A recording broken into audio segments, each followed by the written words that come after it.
টানা 3 দিন ভারী বৃষ্টিতে চকরিয়ার অনেক নিম্ন অঞ্চল প্লাবিত হওয়ার খবর পাচ্ছি। দর্শক, আমি এই মুহূর্তে রয়েছি মাতামুহুরী নদীর পাড়ে। এই নদীতে আমরা দেখতে পাচ্ছি পানি অনেকটাই বৃদ্ধি পেয়েছে। 3-4 দিন আগেও নদীতে চর ছিল, নদী শুকনো ছিল। মূলত গত রাত থেকে পানি বেড়েছে নদীতে। পানি বেড়ে যাওয়ায় স্থানীয় মানুষ আতঙ্ক উৎকণ্ঠায় রয়েছে। এরকম যদি বাড়তে থাকে ঘর বাড়ি ব্যাগ ঢুকে যাবে। এই যে বন্যার পানি বেশি এখন আমার তো ডর লাগে।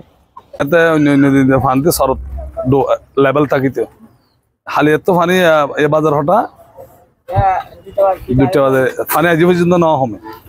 যদি ওর জোর দিলে কিন্তু আরো বাড়িবে পানি। মানে অন্য বছর তো বলে এবছরও পানির টান বেশি আছে। তো রাসেল বাড়ি এখনো তো দৌড়াই 1000 কিন্তু হন বছর ন দেখি আরা ডেলি তো দুয়া তো দৌড়াতো আছে। ডলাগের ডলাইবার হতানোর জমি উন্নত হালো কিনে লুড়ি তুড়ি দিলে আর জামিলে।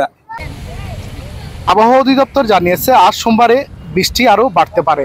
আগামী কয়েকদিন টানা বৃষ্টি অব্যাহত থাকবে এবং দেশের সব নদী বন্দরকে 3 নম্বর স্থানীয় সংকেত দেখাতে বলা হয়েছে।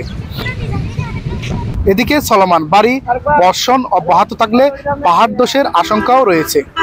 চকরিয়া উপজেলা নির্বাহী অফিসার মোহাম্মদ ফখরুল ইসলাম জানিয়েছেন, মাতামুহুরীর এই নদীর পানি এখনো বিপদসীমার নিচে রয়েছে এবং যে কোনো দুর্যোগ মোকাবেলায় প্রশাসনের প্রস্তুতি রয়েছে। পানি এখনো তো বিপদসীমায়, তো এখনো তো কন্ট্রোলে আছে আর কি সবকিছু। আমাদের সার্বিক তো প্রস্তুতি আছি। এখন বন্যা হলে যেটা আমরা প্ল্যান সহায়তা সেটা দিব, তার জন্য আমরা মানসিকভাবে প্রস্তুত।